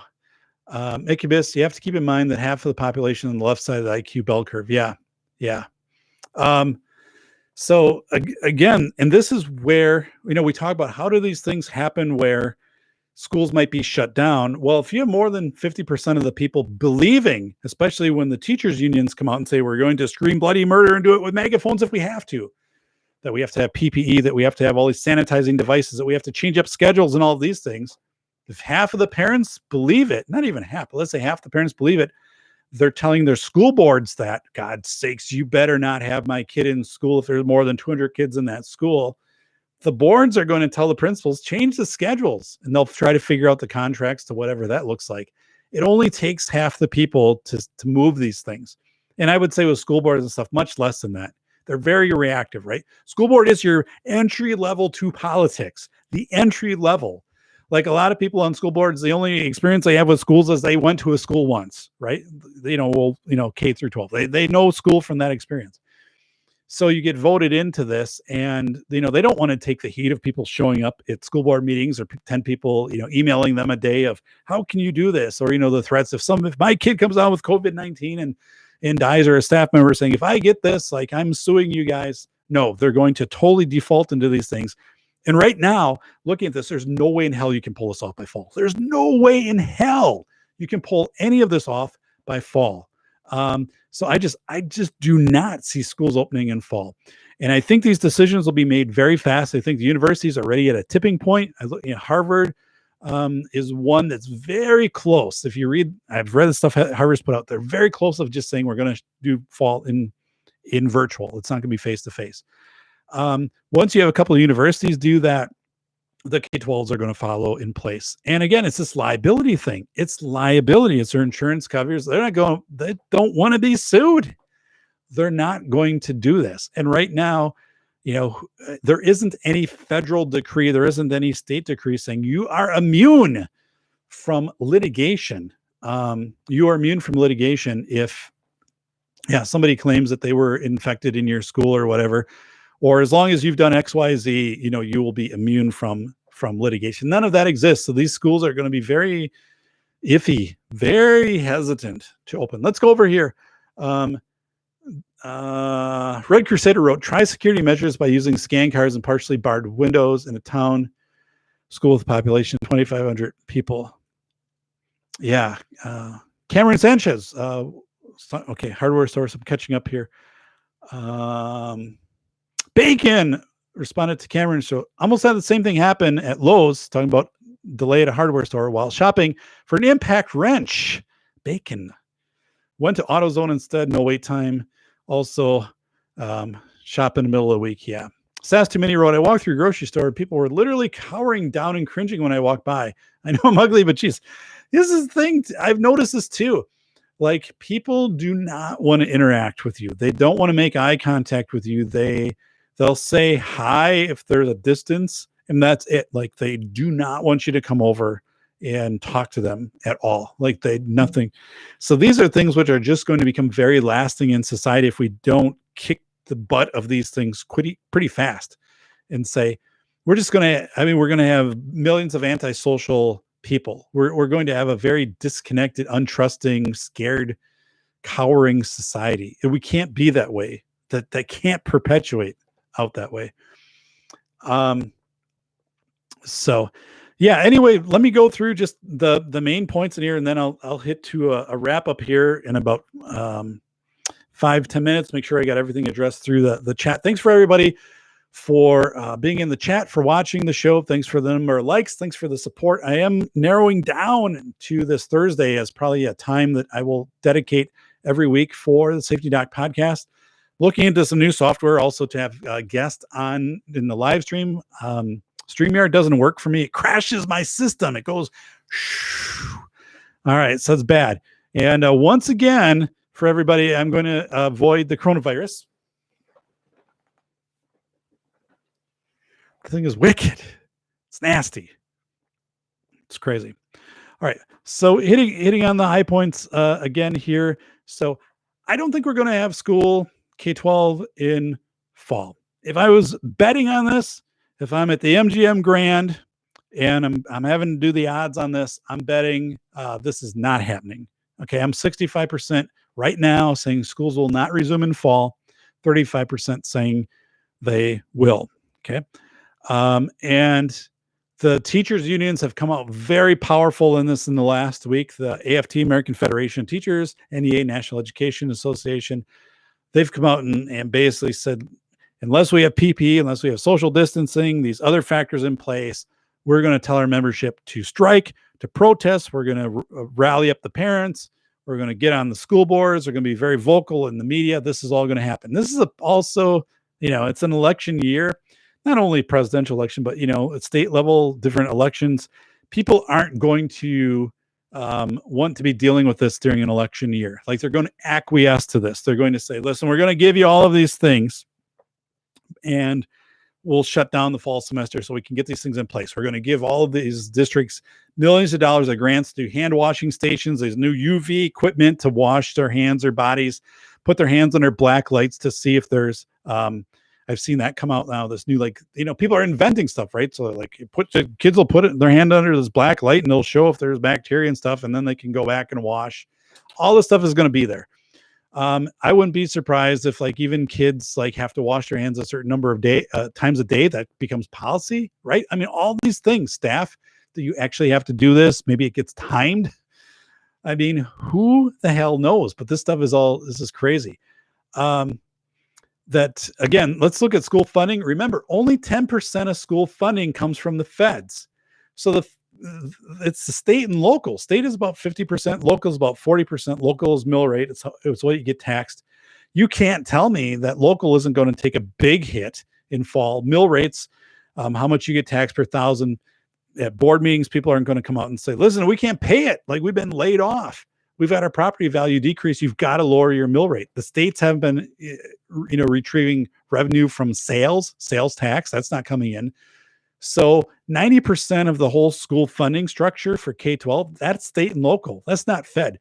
Fed mostly gives money through Title grants, Title I, which is like reading, special education grants coming out of there, some Title IX funding, but mostly it's out of your local and your state, which have just been pummeled, right? So they've got these major cuts that they have to make. That's starting to come out. Some people are starting to tell me, Dave, my district has told me we're going to have 20% less funding next year. I'm like, yeah, that's Hawaii already told that. Their governor told their districts plan for 20% less. Other districts I've worked with, the states are starting to say, plan for 10 to 20% reduction, which is big. So why schools won't open? Let's hit this up one more time before I wrap up. Let's first hit the chat room. Bacon wrote, elderly gentleman has grand piano dropped on him from 7-story window, dies of coronavirus. Boston Globe. Damn it, Bacon. Damn it. Bacon, you need to start assembling these headlines, get them out on a Babylon Bee type site. And all it does is headlines. I'm telling you, that is an idea which is going to explode. Just do that. This is good. It's good stuff. Mickey Abyss wrote, given how people have been reacting to the whole thing, I'm perfectly happy having my kids home. Yeah. And right now for us, I mean, that is a locus of control. We have our kids at home. So we also know what they're, who they're interacting with, who they're not, that there isn't some knee-jerk crazy response that the school is having to all of this too. So I'm very comfortable with how things are at right now. Sass too many. I hope I'm still live for that. I was right. A wrong episode this fall. Yeah, you and me, Sass. The thing is, I was on Clary's show back in March when a lot of this started to hit, and if you go back to that episode, I was calling for this whole thing of, I said, schools will close. Once a couple schools close, they'll all close. So at the time when I did it, I know there were some people in the chat saying, oh my goodness, like Dave's way off, like in his predictions, but a lot of that stuff was really accurate. I would say 90% of what I said would happen just from a K-12 education standpoint was right on. It exactly happened. Actually, K-16. So I think I'm pretty close on this, but if I'm off, wow, I would just say I've done this a long time, and I'm reading the tea leaves, and I'm like, I talked to school districts in the last couple of days all over the country, and this very much these conditions of we might not open in fall because of X, Y, Z, A, B, C, D, E, F, G. And I'm like, ooh, I wasn't hearing that like a week or two ago. I was like, yeah, we're going to start in fall if we are open, because now their insurance companies are getting on them. Their teachers unions, they're getting a lot of pressure. And they kind of know this, like we could do this virtual thing for another semester if we have to. And I actually think it'll end up being longer than that. I don't think schools will ever return to what they were. I don't think that's a bad thing. These school districts that were passing these multi-million-dollar referendums, which, I mean, when I say multi-million, like $100 million referendums, we got to build a new, middle school, and we're going to spend $100 million, and we're going to have all this capacity and stuff. Like, you don't need that. Like, that's not the way it was before all this hit. Like, we should have been doing more virtual learning and all this. You don't need to build these massive things in these artificial turf fields. God, that just drove me bananas. Absolutely, you guys know it. You just drove me bananas, the spending that was going on there. So Makibis, I've been using this as a lesson to them on how people react to being scared. Good. That's good stuff. I mean, Makibis, people, especially kids, I mean, they should read what's happening in their environment. Like, I teach my kids how to do that. And some of it can be weird and unsettling. Like when I'm at the basketball court with my youngest daughter, and the locals pull up with the law enforcement and throw the lights on. You got a social distance there on the court. It's only the two of us, and we're 10 feet apart. But it can be unsettling. So it's this whole thing of, it's how things work. People have rules that they feel that they have to interpret and follow, but you have to use discretion. And yeah, I'm able to kind of get that message across with my kids. Yeah, it must be pretty wild to be like, one of my daughters, like thinking of the discussions that we have. Simulated annealing, face validity, dad. They know what it is. So they could tell you. They could do a master class in face validity. Red Crusader, people need to learn how to personally teach their kids. Good time to do it. Yeah. So, and that's something too. Like, I mean, I'm a university professor, and I know how to instruct, but especially with my kids, it's been a time to reconnect with my kids and instructing, and not only instructing academics, but instructing how to read your environment, situational awareness, what's happening around you, what is face validity. And one thing my youngest daughter was doing is replicating a lot of the social media, the TV stuff on our driveway. Like, we're all in this together. Like, she's writing these slogans and all of these drawings in our driveway. I'm like, yeah, the deal is like, this is all advertising, right? It's like Hy-Vee with their big commercials, and everything is kind of gone to the point now they're trying to get this message across, and, trying to educate her on this. I know you're young, but this whole thing, we're all in this together. That's not really the case. Like Lady Gaga, in her mansion, and Ellen in her mansion, all of this, we're not in this all together at some equitable level, or even us compared to people who are right now putting in 18 hours a day driving, over the road to deliver our stuff to, grocery stores and stuff like that. We just have to recognize this. Let's be honest with it. We have to appreciate, everybody for what they do, but we're not going to do this, I guess, this false heroship, which I've seen and I've really had a problem with, lately. The misplaced, who's essential, who's not. I mean, that's the whole thing we're going to have to deal with, right? That's just a terminology we're going to have to deal with kids. And, my parents, my dad was determined to be non-essential, or my mom was determined to be essential. What is essential? Everybody's non-essential. Well, if you want to be essential, right? I mean, there's more clout. It's a blue check to be essential than to be non-essential. So, I mean, we've got all this horseshit to wade through. So I don't know whether I'm essential or not. I kind of got out of the whole mix before then. I would say I'm still essential. But since we said essential, Bacon,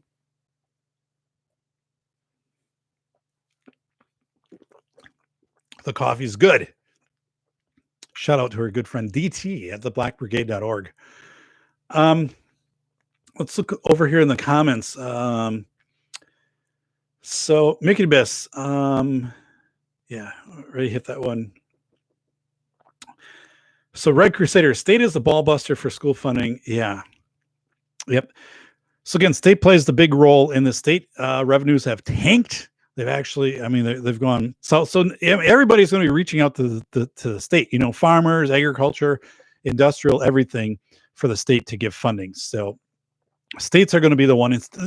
States are going to be very hesitant. I doubt they're going to have some type of relief plan without backing from the Fed. I don't see it coming from the Fed, by the way. I don't see Munchin doing this, but I don't see the states coming out and saying we're going to do a $8 billion relief bill in Wisconsin for K-12 education or K-6. I just don't see it. I don't see it. I mean, where are you going to do this outside of raising taxes? You can only put it down the line so far. You can amortize it so far down the line, mortgage it so far down the line. I just don't see it. You're going to have to hit in with austerity. I mean, some states, though, I don't know. California, I could see it.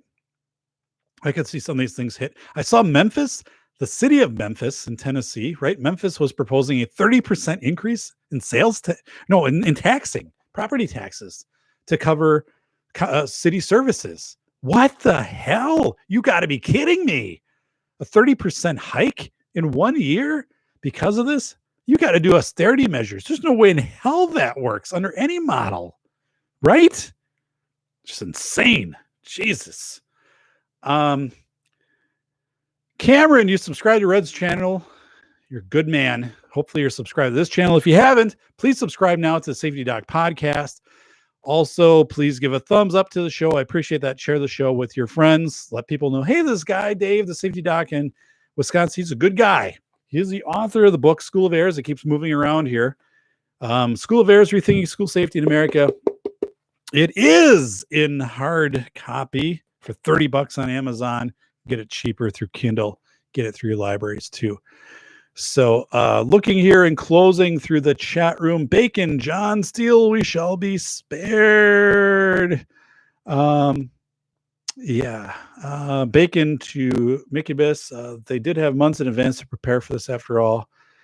SAS too many, those state pensions aren't going to fund themselves. Yeah. So it's another part. You know, Wisconsin, I think we have $80 billion in the state pension, which is one of the better managed ones in the country. But the fact is, you're just not going to have the dollars coming into those pensions. You're just not going to have the number of employees. There's already been a attrition movement.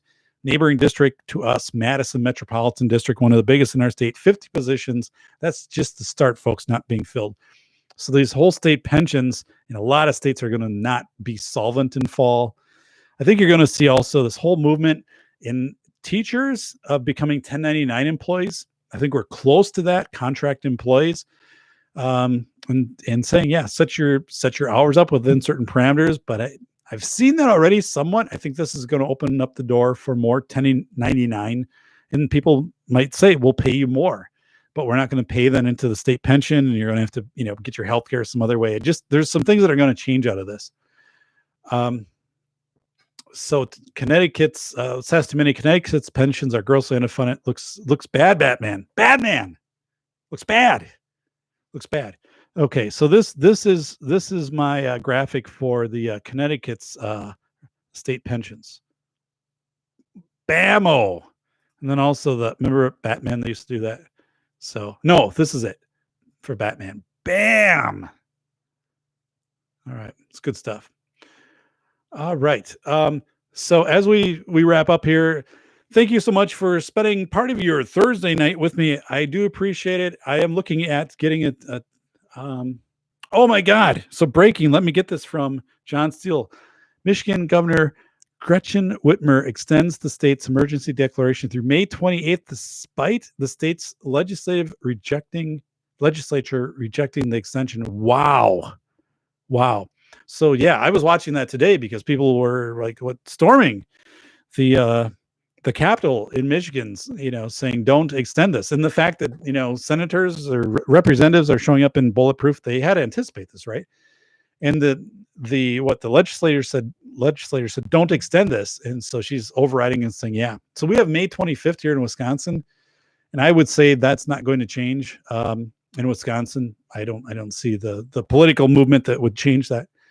But wow, this is going to get intense. Cameron, thank you so much for the kind words. Enjoyed the podcast as always. I appreciate that. Whoa, Mallory report. Yeah. Michigan, considering what happened there today, boy, I think this is going to get really tense in Michigan in the next 24 hours. I think we're going to see some boiling points, right? We've seen beaches closed down in California for basically an unlimited amount of time as of today. Wow, we're really hitting some boiling points. Yeah.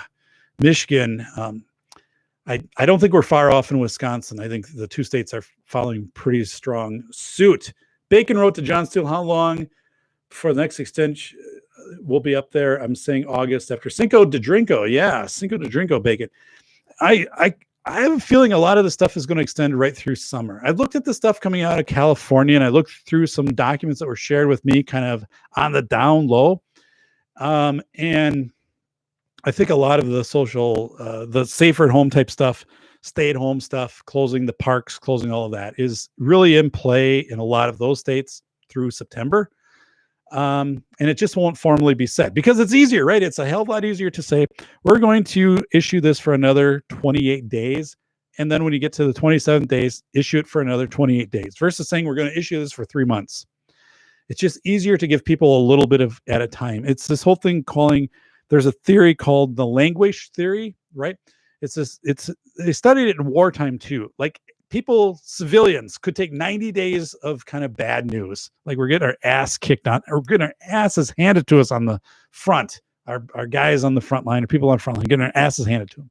You can take 90 days of that before you're like, let's get out of this war. Let's just give it up. It's not worth it. So what you have to do every 90 days is you just have to change it. You have to say, now we're in phase 4. We're done with phase 3, which we got our ass kicked. We recognize that phase 4 is a lot better. Phase 4 is good stuff. Here's why. Even though it's really not different, right? It's not anything different than a day on a calendar. Just move the calendar one day forward. But it's this whole psychology. And they've got it down now. Like all those states, they know this. And the terminology, like in Wisconsin, the Badger bounce back. The Badger bounce back. What the hell is that? Again, that's something you came up with marketers. And again, it gets so vague in how you reopen things. We're going to have 14 days where we're going to have a decline in whatever. But again, like I went outside again today and my whole car is covered in pollen in my garage. So like all these people having allergies and upper respiratory thing because of pollen. I mean, how do you distinguish that from COVID-19? It's crazy, right? You're just not going to be able to do this. So let's wrap up here in the chat room.